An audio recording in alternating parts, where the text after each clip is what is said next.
The breaking point came when the Void Raiders, emboldened by the Council's weakness, launched a major offensive. Without human tactical systems, Council fleets couldn't coordinate effectively. Ships arrived too late, or in insufficient numbers. Colonies burned while commanders argued over outdated protocols. During one such attack on the Ferrix colony, a single human freelance trader named David Chen broke protocol and transmitted emergency signals on old human frequencies. To everyone's shock, 3 independent human vessels responded, arriving through uncharted jump points to evacuate civilians. "Why did you come?" a rescued Ferrix child asked David as they escaped the burning colony. "Because you needed help," David replied simply. "That's what humans do." News of the rescue spread quickly, leading to uncomfortable questions in the council chambers. "The humans still help those in need," observed Ambassador Thax of the Meridian Alliance. "Even after we drove them away, they maintained what did they call it? Their humanity." Sentiment, Velthar scoffed, but his crystalline form showed stress fractures. "They seek to embarrass us, to prove their moral superiority. Or perhaps," Cathax suggested carefully, "they simply never stop being who they are." As the 6th month approached, the Council faced a horrifying reality. Their technology was failing, their security was compromised, their economy was collapsing, and their people were suffering. Worse, long-range sensors detected unusual activity in the dead zone, a region of space avoided by all known civilizations. "Something is coming," warned the Sci-Fi observers. "Something big."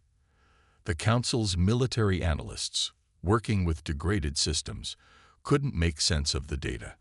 Their predictive models, stripped of human intuitive algorithms, offered conflicting interpretations. In desperation, the Triumvirate authorized covert attempts to hire human engineers and scientists. They offered enormous sums, promised prestigious positions, even hinted at reversing the sanctions against Earth. Most humans refused outright. A few accepted, only to discover they couldn't fix the problems alone.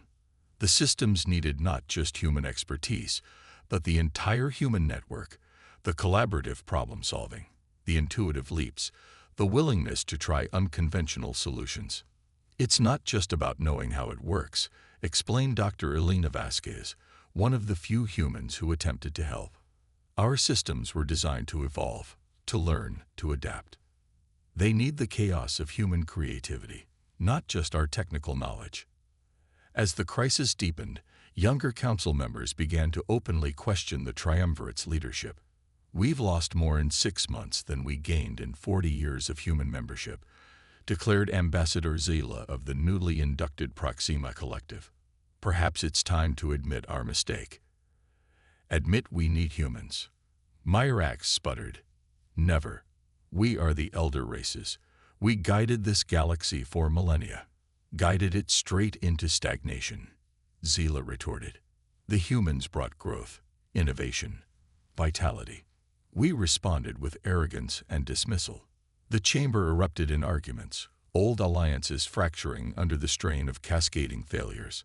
Some called for immediate outreach to Earth. Others demanded they double down on finding non-human solutions. Meanwhile, in human space, Earth and its colonies thrived. Free from council restrictions, human innovation accelerated. New technologies emerged. Trade flourished with independent worlds, and a sense of purpose united humanity like never before. Ambassador Sarah Mitchell, now serving as Earth's Director of Galactic Relations, reviewed reports of the Council's struggles with mixed emotions. "They're learning the hard way," she told President Martins during a briefing. "The question is, will they learn enough? And if they come asking for help?" the President inquired. Sarah smiled grimly. "Then we'll have some conditions of our own." As if on cue, long-range sensors detected a massive energy signature approaching Council space from the dead zone. The unknown force was moving with purpose, its technology unlike anything in the databases.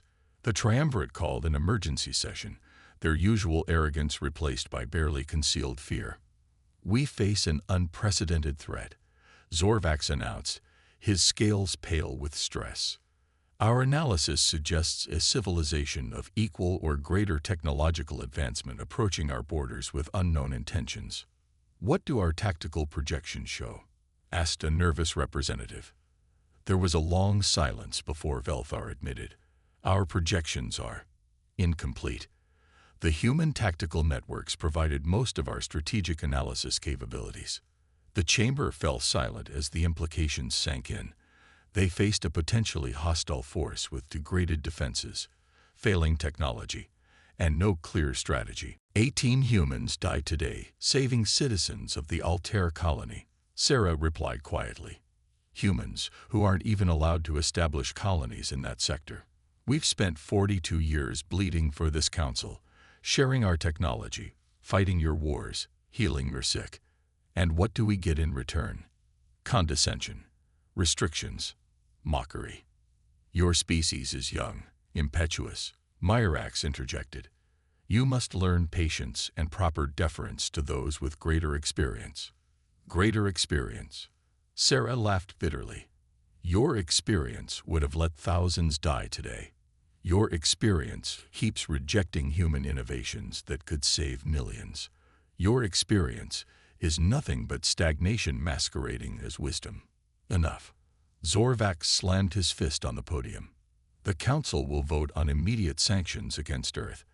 I propose we restrict human expansion rights and limit their technological submissions to the Council for the next century. The vote was swift and overwhelming. Only a handful of younger species voted against the sanctions, but their voices were drowned out by the majority. As the final tally appeared on the central display, Sarah reached into her uniform pocket and withdrew a small data crystal.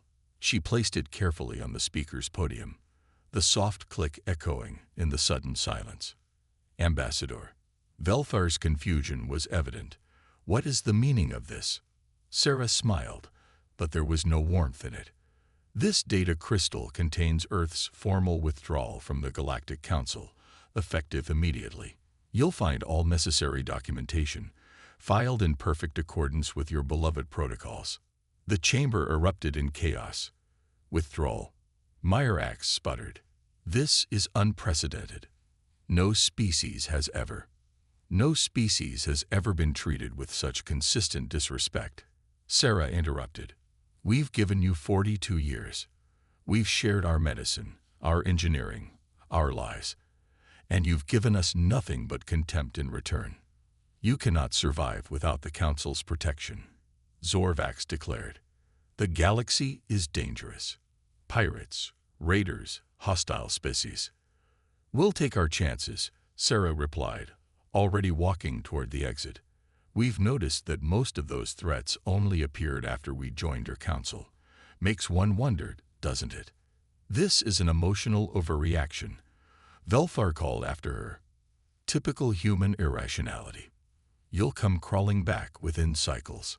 Sarah paused at the doorway, turning back one final time. Humanity has a saying. We'll see. In the next few months, you'll discover exactly how much you've been relying on human primitive engineering and emotional irrationality. When that happens, and it will, remember this moment. Remember that you had our friendship, our loyalty, our innovation, and you threw it away because you couldn't see past your own arrogance.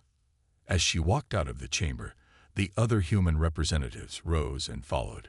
Their footsteps echoed in the stunned silence, marking the end of an era.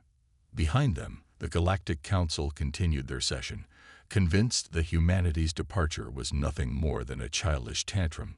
The triumvirate assured everyone that all systems would continue functioning normally, that human technology was easily replaceable, that the Council had prospered for millennia before humans arrived. They had no idea how wrong they were. Within hours, human personnel began evacuating Council facilities across the galaxy. Engineers, doctors, scientists, and peacekeepers, all heading home or to independent human colonies. The mass exodus was conducted with remarkable efficiency, as if it had been planned for years. On the observation deck of Harmony Station, Sarah watched the last human transport disappear into hyperspace. Her aide, Marcus Chen, approached with a tablet displaying departure confirmations. All personnel accounted for. Ambassador, the Council is already downplaying our withdrawal on the news networks. Sarah nodded, her eyes still fixed on the stars. They'll learn, Marcus. They'll learn what happens when you take friendship for granted. Do you think we made the right choice? We didn't make this choice, Sarah replied softly. They did. Every time they dismissed our ideas, every time they mocked our contributions, every time they took our sacrifices for granted, they chose this path. We're just finally walking it. As the station's lights dimmed for the night cycle, neither of them noticed the subtle fluctuations beginning in the power grid, the first signs of systems struggling without their human maintainers. Across the galaxy, similar small malfunctions were beginning to appear, harbingers of the chaos to come. The Galactic Council had no idea that their greatest test was about to begin, not from external threats, but from the simple absence of the species they had so thoroughly underestimated. The unraveling. 3 months after humanity's departure, the first major crisis hit the Galactic Council. Deep in the Zenthuri core worlds, Primary Engineer Krixtar stared at the cascading error messages flooding his console. The atmospheric processors on Zenthar Prime were failing, and nothing in his 1,000 years of experience had prepared him for this. Reroute power from secondary systems, he ordered, his crystalline form pulsing with anxiety. We've tried, sir, his assistant replied. The system won't accept manual overrides. It keeps requesting something called Human Verification Protocol. Krixtar felt a chill despite his species' inability to experience temperature. Contact the Council. We need their best engineers. Similar scenes played out across Council space. On the Corellian military outpost of Vexilor, Commander Thaxonid watched helplessly as his defense grid flickered and died. The automated targeting systems, once capable of tracking thousands of objects simultaneously, now couldn't identify a single approaching vessel. Sir, the tactical AI is requesting a neural handshake with the human operator, reported his second-in-command. Without it, the system is locked in safe mode. There are no human operators. Thaxonid roared. Not anymore. In the medical sector of the Orlaxian homeworld, Dr. Mirella faced a different crisis. The bioneural regeneration tanks, capable of healing almost any injury, had stopped functioning. Patients were dying while the machines displayed a simple message: genetic calibration database offline. Human medical AI disconnected. We have the schematics, Mirella insisted to her team. We built medical technology long before humans arrived. Yes, doctor, a junior physician replied hesitantly, but these tanks use human-designed quantum protein synthesizers. Our old technology can't interface with them. The Galactic Council convened emergency sessions weekly, then daily, as reports of failures mounted. The triumvirate maintained their facade of control, but cracks were showing. This is temporary, Velthar assured the assembled representatives.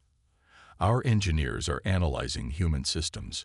We'll have replacements operational within cycles. But cycles turned to months, and the situation worsened. Trade routes became dangerous as navigation beacons failed.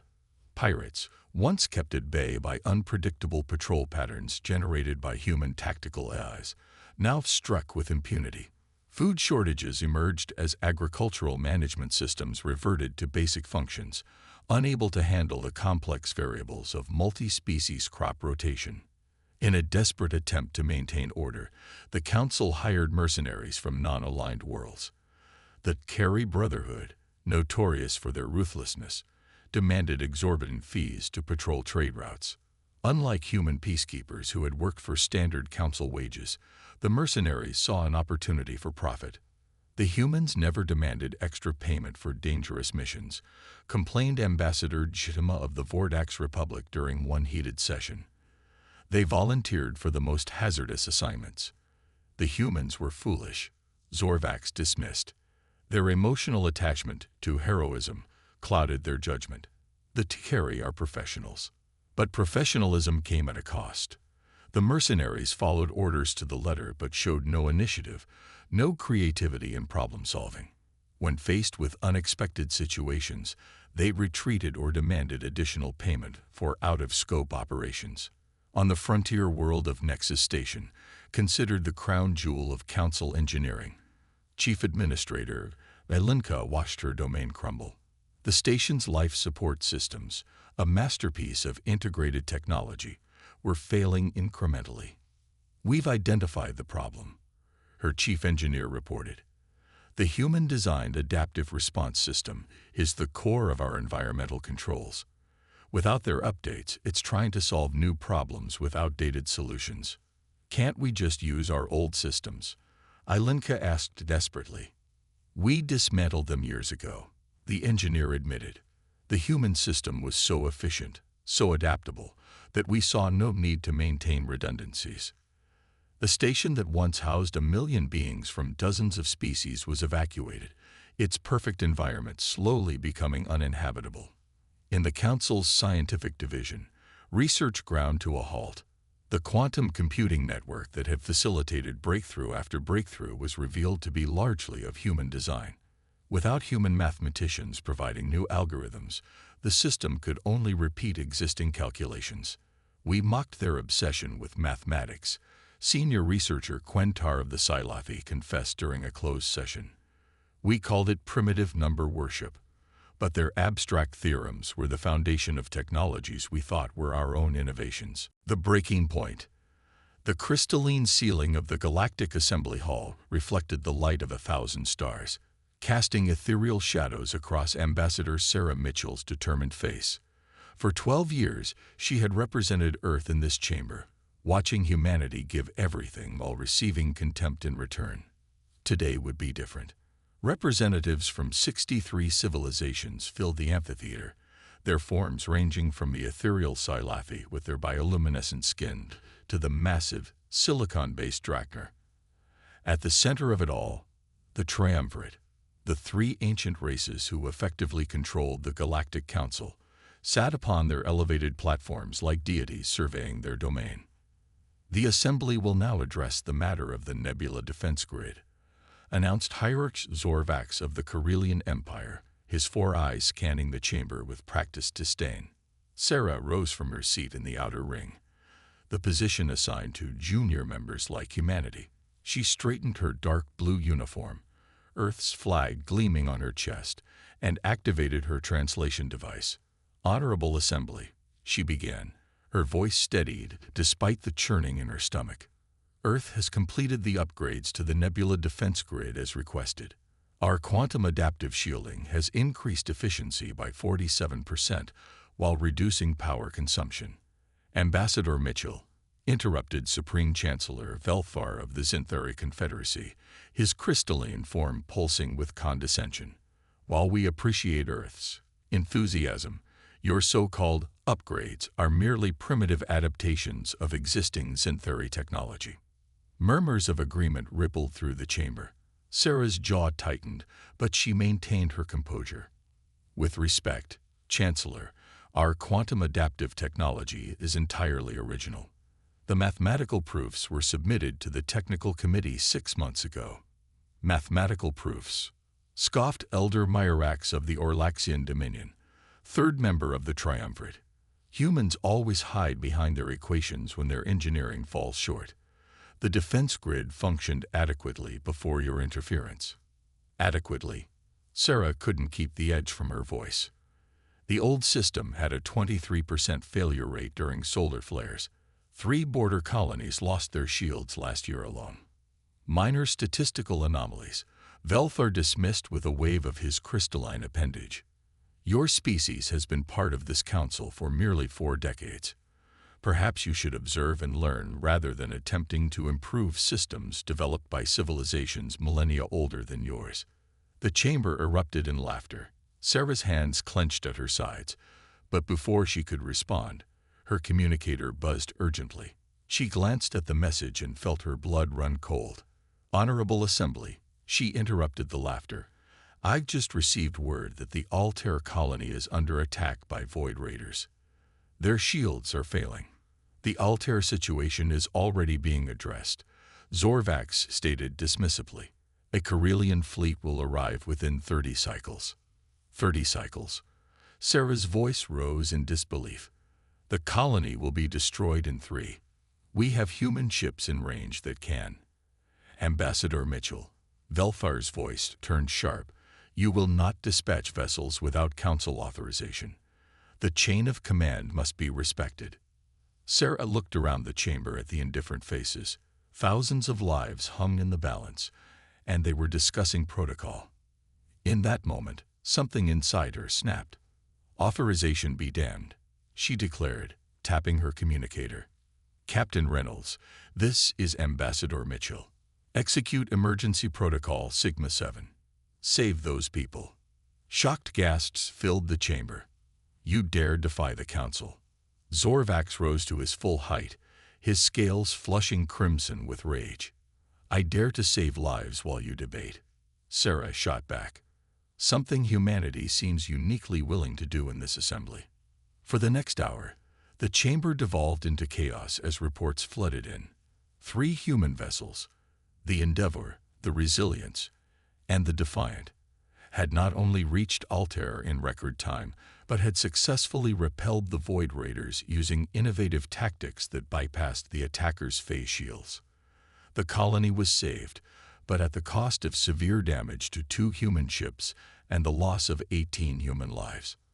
As the reports concluded, Sarah stood in the center of the chamber, facing the furious triumvirate. Ambassador Mitchell, Velfar's voice dripped with venom.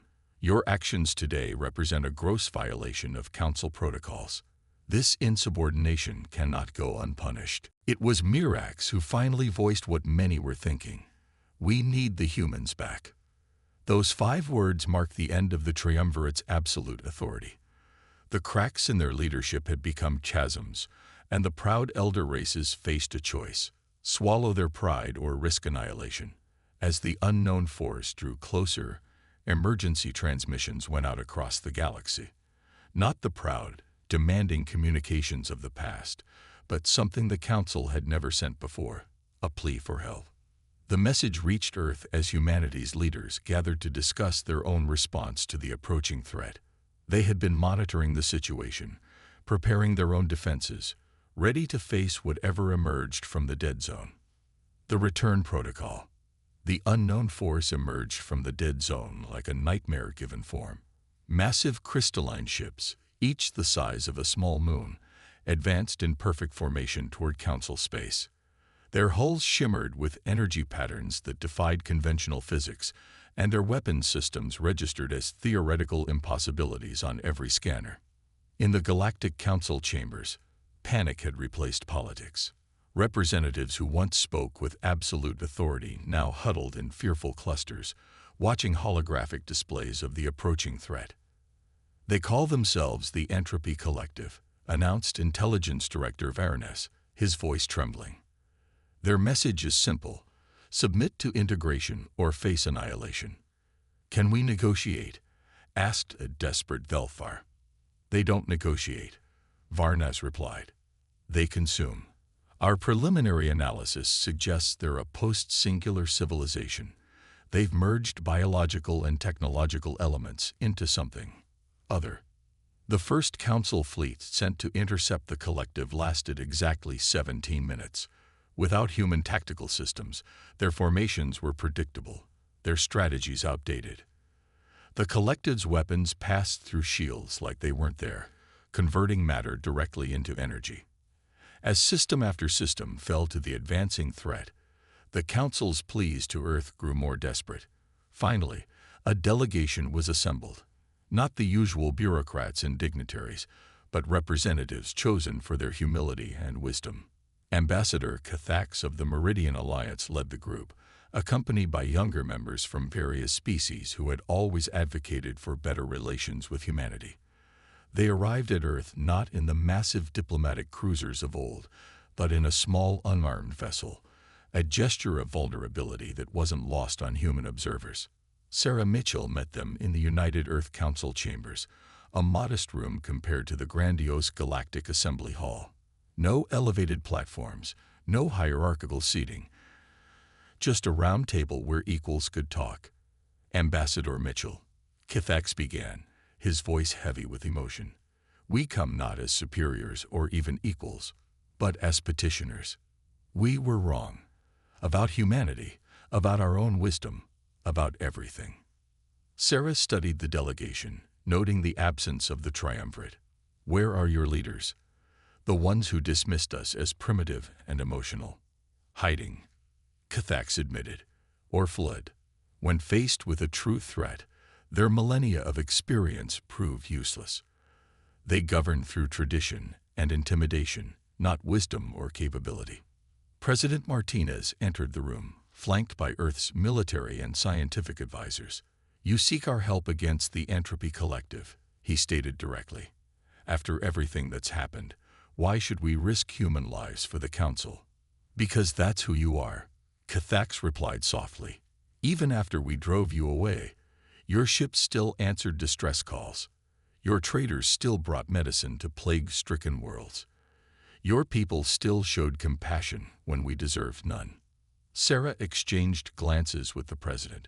They had prepared for demands, for attempts at manipulation, but not for genuine contrition. We've been monitoring the situation, Sarah revealed. What you don't know is that we've been preparing, not just for the collective, but for threats like them. She activated a holographic display showing human fleet movements, technological developments, and strategic preparations that made the alien delegation gasp. While the Council stagnated, we innovated, she continued. Our ships use quantum lock shields that should counter their energy conversion weapons. Our tactical AIs have evolved beyond anything you remember. And we've developed something new, a dimensional displacement field that might give us an edge.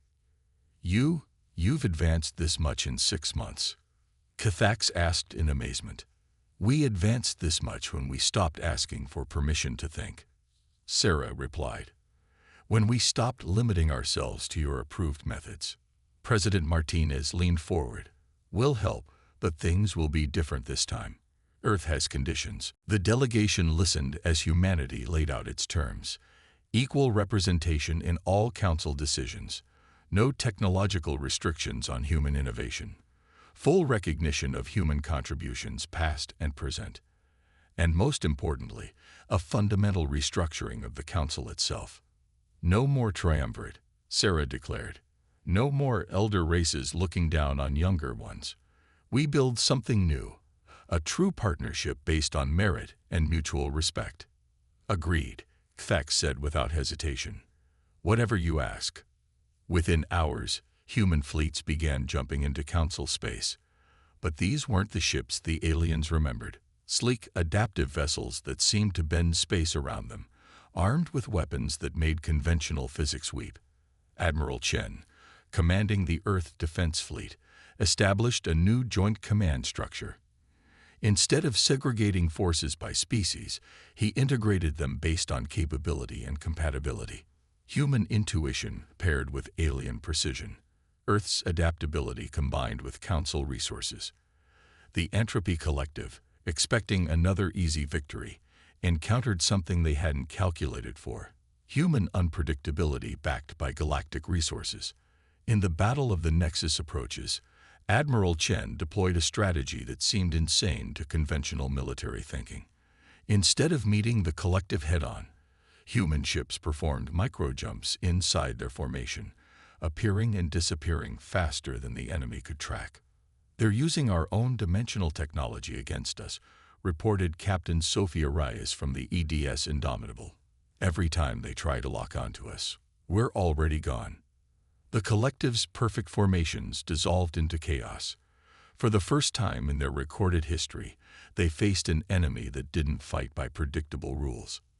Meanwhile, human cyber warfare specialists worked with Council technicians to restore critical systems. Dr. James Park, Earth's leading AI researcher, made a breakthrough that stunned everyone. The systems aren't just failing because we left, he explained to a joint science team. They're mourning. We designed them to learn, to grow, to form connections. When we severed those connections abruptly, they went into a kind of digital depression. Working together, humans and aliens began healing the technological wounds. Systems came back online, but different, more robust, more integrated, more alive. The turning point came when the collective attempted to assimilate a human ship. The EDS Prometheus allowed itself to be captured, carrying a specially designed virus created by human and Sci-Fi programmers. "You want to integrate us," Captain Miguel Santos transmitted as the collective began their assimilation process. "Let's see how you handle human chaos." The virus spread through the collective's network like wildfire, not destroying, but introducing something they couldn't process: human creativity, emotion, illogic. Their perfect order fractured as individual units began questioning their purpose, experiencing curiosity, feeling, hope. Some collective ships simply stopped fighting, hanging motionless in space as their hybrid consciousness grappled with new concepts. Others fled back to the dead zone, transformed by their brief exposure to human thought patterns. The war ended not with annihilation, but with evolution. The remaining collective forces sent a final message: "We require time to process these new paradigms. We will return when we understand." In the aftermath, the Galactic Council reformed as the United Galactic Alliance. The old assembly hall was redesigned, its hierarchical structure replaced with a forum where all voices carried equal weight. Sarah Mitchell, elected as the first human coordinator of the Alliance, addressed the inaugural session. "We stand here not as humans and aliens, but as partners in a shared galaxy. Our strength was never in our technology or our ships, but in our diversity, in the unique perspectives each species brings." She paused, looking at the faces of former adversaries who had become allies. "Humanity didn't save the galaxy alone. We showed you what was possible when we work together as equals, when we value innovation over tradition, courage over protocol, and compassion over pride." The chamber erupted in applause, not the polite, ceremonial applause of the old council, but genuine celebration. 5 years later, the Alliance had transformed the galaxy. Former council worlds flourished with hybrid technologies that combined the best of all species. Trade routes buzzed with activity, protected by joint fleets that responded to threats with creativity and precision. The Entropy Collective eventually returned, but not as conquerors. They came as explorers, their consciousness forever changed by their encounter with humanity. They joined the Alliance, bringing knowledge of dimensions beyond conventional space. In her memoir, Sarah Mitchell reflected on the journey. "We didn't walk away from the galaxy. We walked away from a system that denied our potential. In doing so, we forced them to see not just humanity's value, but the value of all species working as equals. Sometimes, the greatest act of friendship is having the courage to say, 'No more.'" On Earth, a monument was erected at the United Earth headquarters. Not a celebration of victory, but a reminder. The inscription read, "In memory of those who died believing in a better galaxy, and in honor of those who had the courage to demand it. We walked away not in anger, but in hope. We return not as saviors, but as partners." May we never forget that true strength lies not in dominion over others, but in lifting each other up. The galaxy had learned its lesson. Humanity's greatest contribution wasn't their technology or their ships. It was their unshakable belief that things could be better, and their willingness to fight for that belief. And sometimes, the most powerful statement you can make is to simply walk away, knowing that your absence will speak louder than your presence ever could. The humans had left the negotiation table, and in doing so, they changed the galaxy forever.